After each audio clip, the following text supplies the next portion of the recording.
నమస్తే welcome to స్వతంత్ర news నేను మాదిరి ముందుగా బులెటిన్ హెడ్లైన్స్ చూద్దాం నేడు తాడేపల్లిగూడెంలో టీడీపీ జనసేన సభ ఎన్నికల సమరభేరి మోగించనున్న ప్రతిపక్షాలు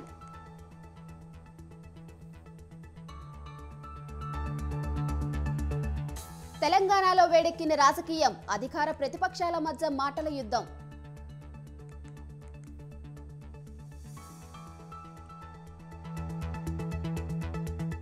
ఏపీలో దూకుడు పెంచిన కాంగ్రెస్ కార్యకర్తలతో నేడు రేపు షర్మిల సమావేశాలు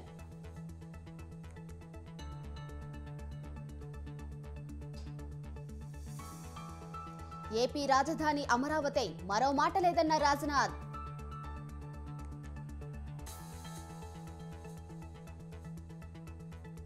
రాజ్యసభ ఎన్నికల్లో cross voting UP Himachal Pradesh కర్ణాటకలో సేమ్ సీన్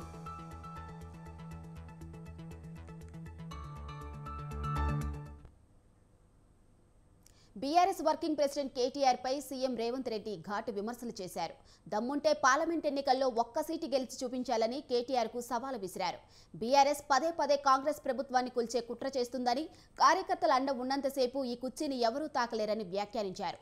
తాను అయ్య పేరు చెప్పుకొని సీఎం కుర్చీలో కూర్చోలేదని, అల్లాటప్పాగాన్ని కాదు నల్లమల్ల అడవి నుంచి మెట్టు ఎదిగి సీఎం అయ్యానని చెప్పారు. ప్రజలు బొంద పెట్టినా కేటీఆర్ కు బుద్ధి రాలేదని మండిపడ్డారు సీఎం రేవంత్ రెడ్డి. అడవి పందుల్లా తెలంగాణ నాశనం చేశారని ధ్వజమెత్తారు. ఎన్నికల కంటే ముందు రేవంత్ రెడ్డి పేరు చెప్తే 3 సీట్లు రాకపోతుండే అని నేను ఇవాళ ఈ వేదిక మీద నుంచి ఆ సొల్లు వాగుడు వాగే కేటీఆర్ కి సవాలు విసురుతున్నా. బిడ్డ ఇవాళ నేనే ముఖ్యమంత్రి, నేనే పిసిసి ప్రెసిడెంట్ను. రేపు రాబోయే పార్లమెంట్ ఎన్నికల్లో నేను సవాలు విసురుతున్నా. నీ చేతనైతే దమ్ముంటే నువ్వు మొగోడు అయితే ఈ తెలంగాణ రాష్ట్రంలో బిడ్డ ఒక్క సీటు గెలిచి చూపించు. నీ అయ్యా నువ్వు వస్తావో నీ అయ్య వస్తాడో మా కార్యకర్తలు చూసుకుంటారు. బిడ్డ నువ్వు అనుకుంటున్నావా అల్లాటప్పగాడని? అల్లాటప్పగాలం కాదు, అవులగాళ్ళలాక అయ్య పేరు చెప్పుకొని కుర్చీలో కూర్చోలేదు సన్నాసోడా. కింది నుంచి కార్యకర్తగా కష్టపడి జెండాలు మోసి లాఠీ దెబ్బలు విని అక్రమ కేసులు ఎదుర్కొని చెర్లపల్లి చెంచల్ కూడా జైల్లో మగ్గినా భయపడకుండా లొంగిపోకుండా నిటారుగా నిలబడి నిన్ను, నీ అయ్యను, నీ బావను బొందబెట్టి ఇవాళ కుర్చీలో కూర్చున్నాం. ఇవాళ ఆయన మాట్లాడుతుండు మేము సోషల్ మీడియా ఉంటే మేము గెలిచేటోళ్ళమని. అరే సన్నాసోడా, ఉన్న టీవీలన్నీ సుట్టపొల్లవే కదరా. సొల్లువాగుడు వాగడానికి మాకేమన్నా మైకులు ఇచ్చిండా? సాయంత్రం పూట సేద తీయడానికి జూబ్లీహిల్స్ లో సినిమా వాళ్ళ గెస్ట్ హౌస్లు ఏమన్నా మాకు ఇచ్చిండా? ఏమిచ్చిండా? మా కార్యకర్తలు కష్టపడితే, మా కార్యకర్తలు నిలబడి కొట్లాడితే మాకు ఇవాళ ఈ అధికారం వచ్చింది. ఇవాళ నువ్వు చేసే తప్పుడు పనులు మా కార్యకర్తలు సోషల్ మీడియాలో పెట్టారు. మాకు ఆ ట్యూబ్ అక్కర్లేదు, ఈ ట్యూబ్ అక్కర్లేదు, ఏ ట్యూబ్ అక్కర్లేదు. బిడ్డ నీ ట్యూబ్ లైట్ వలగొట్టే బాధ్యత మాత్రం మేము తీసుకుంటాం. ఆయన చివరికి దివాలా చెడి యూట్యూబ్ ఛానల్ పెట్టుకుంటామంటుండు. ఇప్పటికి కూడా సిగ్గురాలే.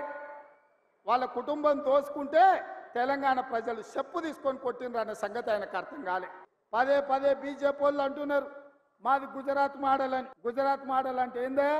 ఊర్లో ఉన్న వాళ్ళందరూ తగలబెట్టుడా? గుజరాత్ మోడల్ అంటే ఏందే? సంవత్సరానికి 2 కోట్ల ఉద్యోగాలు ఇస్తా అన్నారు. ఎవరికైనా ఉద్యోగం ఇచ్చిండ్రా? రైతు ఆదాయాన్ని 2 చేస్తామన్నారు. రైతు ఆదాయం 2 చేయలేదు, కానీ ఢిల్లీలో మాత్రం ధర్నా చేస్తున్న రైతులను కాల్చి చంపేసింది.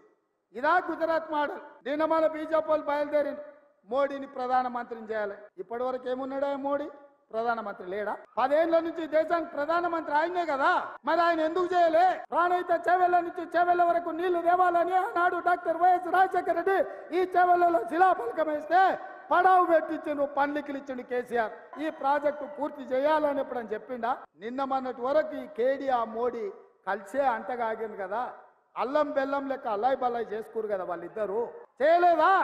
మరి ఇవాళ మేమిద్దరం వేరే, మాకు ఒకరంటే ఒకరు సరిపోదని నాటకాలు ఆడుతూ మొన్న వాళ్ళు ఇప్పుడు వీళ్ళు. అవును, కాళేశ్వరం ప్రాజెక్టు గురించి వాస్తవాలను ప్రజలకు వివరించటమే లక్ష్యంగా కొద్ది రోజుల క్రితమే కాంగ్రెస్ పార్టీ ప్రజాప్రతినిధులు మేడిగడ్డ వెళ్లి రాగా ఇప్పుడు మేమి సైతం అంటుంది బీఆర్ఎస్. హస్తం పార్టీ కాళేశ్వరం విషయంలో దుష్ప్రచారం చేస్తుందని ఆరోపించిన గులాబీ పార్టీ నేతలు మార్చి 1 నుంచి చలో మేడిగడ్డకు పిలుపునిచ్చారు. మొత్తం ప్రాజెక్టు విషయంలో వాస్తవాలను ప్రజల దృష్టికి తీసుకువస్తామని చెబుతున్నారు.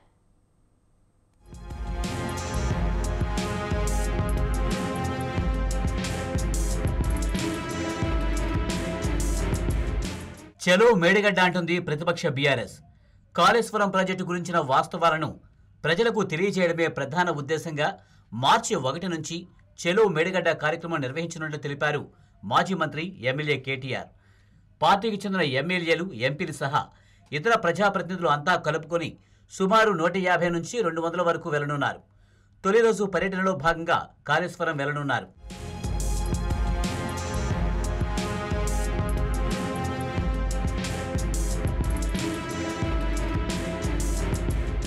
మేడిగడ్డలో మొత్తం 84 పిల్లర్లు ఉంటే 3 మాత్రమే కుంగిపోయాయన్నారు కేటీఆర్. అయితే కాంగ్రెస్ నేతలు, ప్రభుత్వం మాత్రం బ్యారేజీ కొట్టుకుపోయినట్లు ప్రచారం చేస్తున్నారని మండిపడ్డారు. గతంలో పలు ప్రాజెక్టులు, డ్యాముల విషయంలోనూ ఇలాగే జరిగిందన్నారు కేటీఆర్. కాఫర్ డ్యాం కట్టి మేడిగడ్డకు మరమ్మతులు చేయవచ్చునన్న ఆయన సీఎం తీరు చూస్తే కాళేశ్వరం విషయంలో కుట్ర చేస్తున్నట్లుగా కనిపిస్తుందని ఆరోపించారు. కాళేశ్వరం అంటే ఒక బ్యారేజీ కాదన్న కేటీఆర్ 15 రిజర్వాయర్లు, 21 పంప్ హౌస్లు, 210 కిలోమీటర్ల సొరంగాలని వెల్లడించారు. హస్తం పార్టీ గతంలో చేపట్టింది జలయజ్ఞం కాదని ధనయజ్ఞమని ఆరోపించారు కేటీఆర్. కాళేశ్వరం అంటే ఒక మేడిగడ్డ మాత్రమే అన్నట్టు, కాళేశ్వరం అంటే ఒక బరాజ్ మాత్రమే అన్నట్టు కొంతమంది తెలిసి తెలవక, తెలిసి కూడా కావాలని ప్రజల్ని తప్పుదోవ పట్టించడానికి కూడా మాట్లాడుతున్న పరిస్థితి.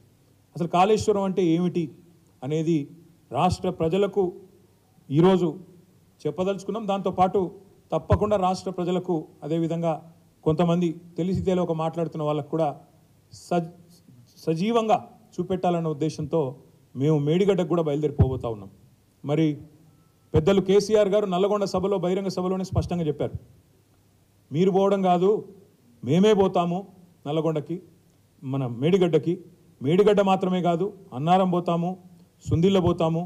మొత్తం కాళేశ్వరం ప్రాజెక్టు యొక్క సమగ్ర స్వరూపాన్ని ప్రజలకు అర్థమయ్యేటట్టు వాళ్లకు సజీవంగా చూపెడతాము అనే మాట కూడా ఈ సందర్భంగా నేను విజ్ఞప్తి చేస్తా ఉన్నా.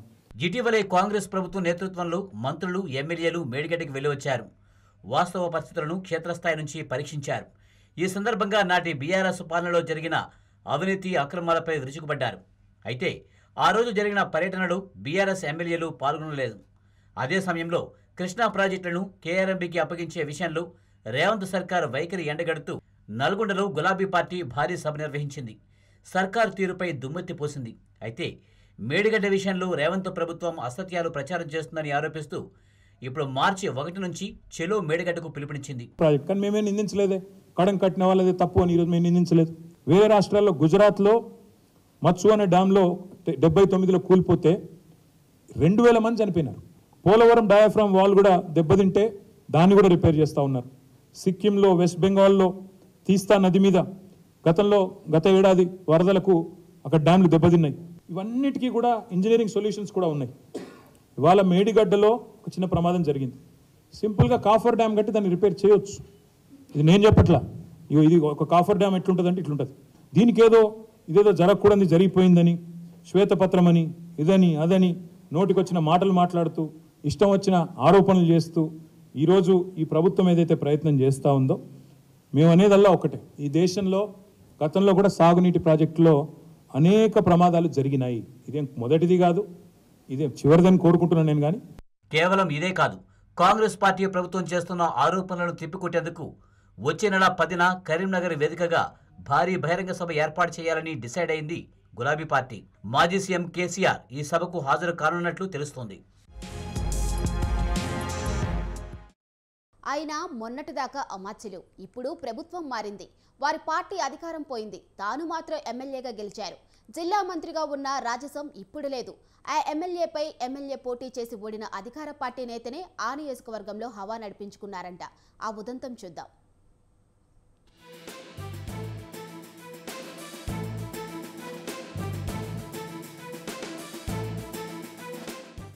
తెలంగాణ రాష్ట్రంలో కాంగ్రెస్ ప్రభుత్వం ఏర్పడిన తర్వాత కొన్ని నియోజకవర్గాల్లో అధికారుల పరిస్థితి ఆడకత్తెరలో పొక్కచెక్కలా మారింది. కొన్ని నియోజకవర్గాల్లో బీఆర్ఎస్ ఎమ్మెల్యేలు ఉన్నారు. అధికారంలో కాంగ్రెస్ ప్రభుత్వం ఉండడంతో ఆ నియోజకవర్గాల్లో అసలు రచ్చ మొదలైంది. ఇప్పుడు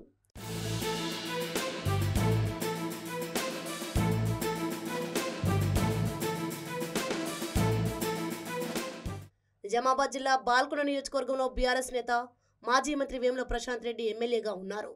కానీ ఇక్కడంతా నడిపించేది కాంగ్రెస్ నుంచి ఓడిన ముత్యాల సునీల్ రెడ్డి అంటున్నారు. తాను ఎమ్మెల్యే కాకపోయినా అధికార యంత్రాంగం తాను చెప్పిందే చేయాలని హుకుం జారీ చేస్తున్నారని ప్రచారం చేస్తోంది.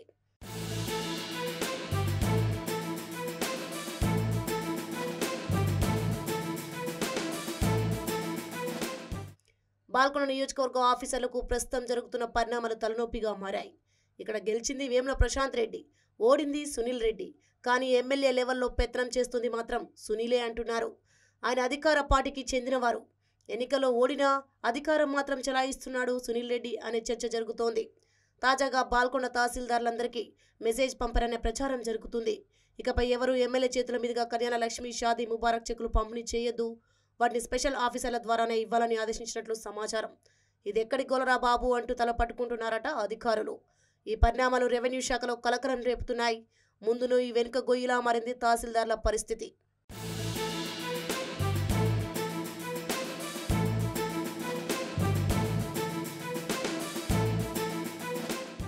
ఎమ్మెల్యే వేములకు మర్యాద, గౌరవం ఇవ్వాలి. మరి కాంగ్రెస్ నేత సునీల్ రెడ్డి మాట వినకపోతే ఎలా? వింటే ఓ బాధ, వినకపోతే మరో బాధ అన్నట్టుగా మారింది వారి పరిస్థితి. రెవెన్యూ శాఖలో ప్రస్తుతం ఇదే అంశం తీవ్ర చర్చకు దారితీసింది. తక్షణ కర్తవ్యమేంటి అని తహసీల్దార్లంతా తలలు పట్టుకుంటున్నారట. మొన్నటి వరకు వేముల జిల్లా మంత్రిగా చేశారు. ప్రస్తుతం ఆయన ఎమ్మెల్యేగా ఉన్నారు. ఎంతైనా అధికారులు మాత్రం తమ నియమ నిబంధనల ప్రకారం నడుచుకోవాలి. ఎమ్మెల్యే మాటకు వారు కట్టుబడి ఉండాలి. కానీ అధికార పార్టీ నేతలు తమ ప్రాబల్యం కోసం తమ పట్టు సాధించుకోవాలన్న పట్టుదలకు పోవడంతో అధికారులు ఇబ్బంది పడాల్సిన పరిస్థితి తలెత్తింది.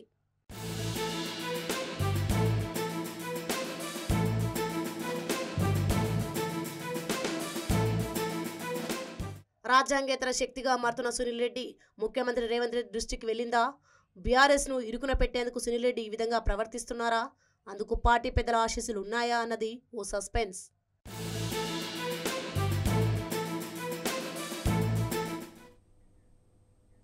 పార్టీ ఫిరాయించిన ఎమ్మెల్యేలపై ఏపీ స్పీకర్ తమ్మినేని అనర్హత వేటు వేశారు. పార్టీ మారిన 8 మంది ఎమ్మెల్యేలపై చర్యలు తీసుకుంది. ఇదంతా ఇలా ఉంటే స్పీకర్ నిర్ణయంపై పలువురు అసంతృప్తి వ్యక్తం చేస్తున్నారు. ఎన్నికల షెడ్యూల్కు ముందు నిర్ణయం వెలువడటం వెనుక వ్యూహం ఏమైనా ఉందా? ఎమ్మెల్యేలపై ఇన్నాళ్లకు చర్యలు తీసుకోవడం వెనుక కారణమేంటి? స్పీకర్ నిర్ణయం ఎమ్మెల్యేలపై ఎంతవరకు ప్రభావం చూపనుంది?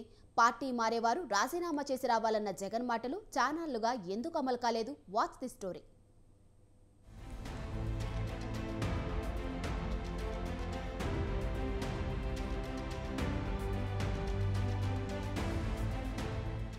ఏపీ స్పీకర్ తమ్మినేని సీతారాం కీలక నిర్ణయం తీసుకున్నారు. పార్టీ ఫిరాయించిన 8 మంది ఎమ్మెల్యేలపై అనర్హత వేటు వేశారు. అంతకుముందు ఫిరాయింపులపై ఎమ్మెల్యేలను స్పీకర్ వివరణ కోరారు. అనంతరం వారిపై వచ్చిన ఫిర్యాదులను పరిశీలించి నిర్ణయం తీసుకున్నారు. పార్టీ ఫిరాయింపుదారుల్లో వైసీపీకి చెందిన 4, టీడీపీకి చెందిన 4 ఎమ్మెల్యేలు ఉన్నారు.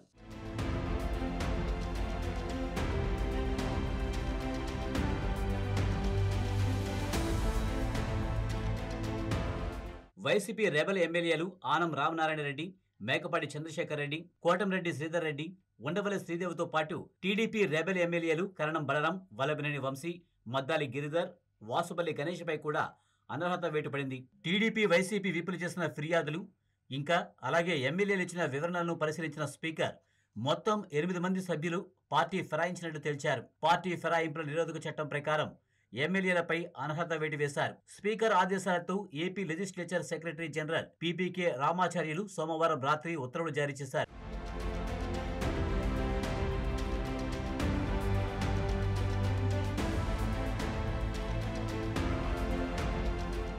అయితే స్పీకర్ నిర్ణయంపై పలువురు అసహనం వ్యక్తం చేస్తున్నారు. ఎన్నికలకు ముందు ఎమ్మెల్యేలపై చర్యలు తీసుకోవడంపై అనుమానం వ్యక్తం చేస్తున్నారు. ఇన్నాళ్లకు ఎమ్మెల్యేలపై అనర్హత వేటు వేయడంపై మండిపడుతున్నారు. పార్టీ ఫిరాయింపులను నిరోధించాలంటే నిర్ణయాలు త్వరితగతిన తీసుకునే వ్యవస్థ ఉండాలన్నారు. ఎన్నికల షెడ్యూల్ వెలువడుతున్న సమయంలో స్పీకర్ నిర్ణయం చర్చనీయాంశంగా మారింది.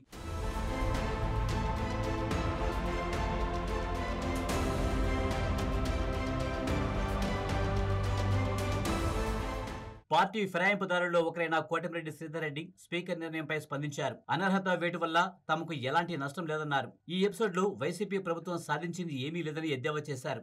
ఏడాది క్రితమే పార్టీ నుంచి వైసీపీ తమను సస్పెండ్ చేసింది. పార్టీ నుంచి తొలగించిన తర్వాత తమపై అనర్హత వేటు వేసే నైతిక హక్కు ప్రభుత్వానికి లేదన్నారు. జగన్ ప్రభుత్వానికి నిజంగా చిత్తశుద్ధి ఉంటే నలుగురు టీడీపీ ఎమ్మెల్యేలు వైసీపీ కండువా కప్పుకున్న వెంటనే వారిపై వేటు వేసేదన్నారు. తమ నియోజకవర్గాల సమస్యలపై పోరాడితే సస్పెండ్ చేశారని ఫైర్ అయ్యారు. పార్టీ వ్యతిరేక కార్యకలాపాలకు పాల్పడ్డారనే ఆరోపణలు సరికాదన్నారు Kotamreddy.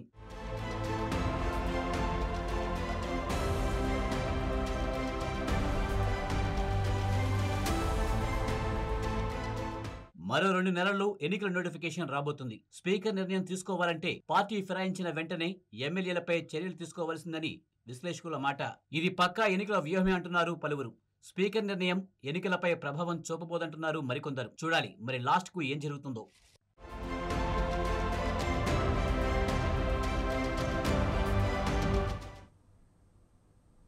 Andhra cricket association board వివాదాలకు అడ్డాగా ఎందుకు మారుతుంది? కుక్కిరిపేనులా ఉండవలసిన పరిస్థితి బోర్డు సభ్యులకు ఎందుకు వచ్చింది? అసలు క్రీడల్లో రాజకీయ నేతల పెత్తనమేంటి? ఆంధ్ర క్రికెట్ జట్టుకు ఆడనున్న హనుమ విహారీ మాటలకు కారకులు ఎవరు? Watch the story.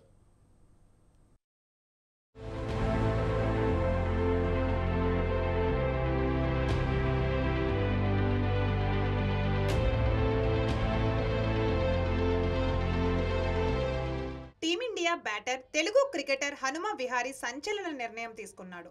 Andhra cricket జట్టును వీడనున్నట్లు స్పష్టం చేశారు. రంజీ ట్రోఫీ 2023-24 క్వార్టర్ ఫైనల్లో ఓడిపోయి టోర్నీ నుంచి ఆంధ్ర జట్టు నిష్క్రమించిన అనంతరం హనుమ విహారీ తన నిర్ణయాన్ని వెల్లడించాడు. ఆంధ్ర క్రికెట్ అసోసియేషన్ తన ఆత్మ గౌరవాన్ని దెబ్బతీసిందని, ఇకపై ఆ జట్టు తరపున ఆడబోనని తేల్చి చెప్పాడు.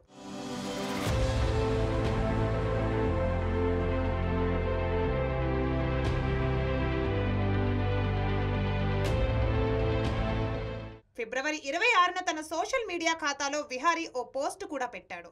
టైటిల్ కోసం తామెంతో పోరాడామని, ఆంధ్ర జట్టు తరపున మరో క్వార్టర్స్ ఓడిపోవడం చాలా బాధగా ఉందన్నారు. రంజీ 23-24 సీజన్లో భాగంగా బెంగాల్తో ఆడిన ఫస్ట్ మ్యాచ్కు తాను కెప్టెన్గా ఉన్నానని చెప్పుకొచ్చారు.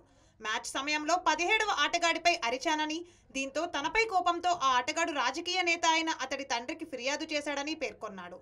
ఆ రాజకీయ నేత తనపై చర్యలు తీసుకోవాలని అసోసియేషన్పై ఒత్తిడి తెచ్చారని, ఫలితంగా తప్పు లేకున్నా కెప్టెన్గా వైదొలిగామన్నారని హనుమ విహారీ తెలిపారు.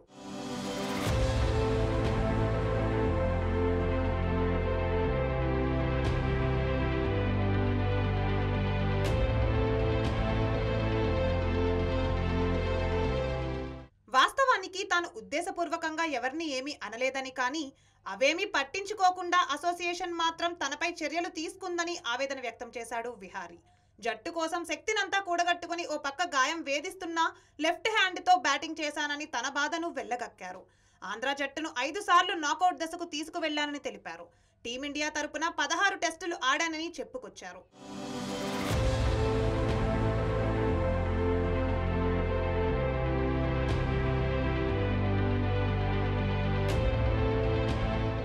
ఇక ఇదే అంశానికి సంబంధించి విమర్శలు వెల్లువెత్తుతున్నాయి. వైసీపీ ప్రతీకార రాజకీయాలకు ఆంధ్ర క్రికెట్ సంఘం కూడా లొంగిపోవడం సిగ్గుచేటని చంద్రబాబు మండిపడ్డారు. హనుమ విహారీ ఒక తెలివైన అంతర్జాతీయ క్రికెటర్ అని, ఆయన ఏపీ తరపున ఎప్పటికీ ఆడబోనని ప్రమాణం చేసే స్థాయికి టార్గెట్ చేయబడ్డారని దుయ్యబట్టారు. ఈ అన్యాయమైన చర్యలు ఏపీ ప్రజలు నిజమైన స్ఫూర్తిని ప్రతిబింబించవచ్చని చెప్పారు.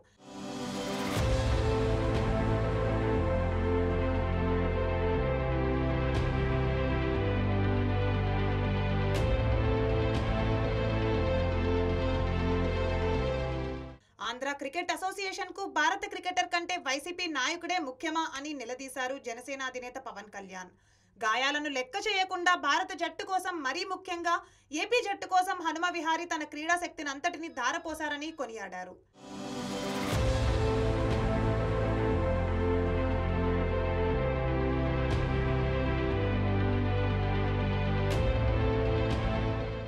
ఏపీ పీసీసీ అధ్యక్షురాలు షర్మిల సైతం తీవ్రంగా స్పందించారు. అన్నింటిలోనూ నీచ రాజకీయాలు చేస్తున్న వైసీపీ నేతలు ఇప్పుడు క్రీడలపైన కుట్ర రాజకీయాలు చేస్తున్నారని ఫైర్ అయ్యారు. ఏపీ గౌరవాన్ని అన్ని విధాలుగా నాశనం చేస్తున్నారని మండిపడ్డారు. ఇంకా ఎంత దిగజారిపోతారో ఊహించలేము అని ఆగ్రహం వ్యక్తం చేశారు.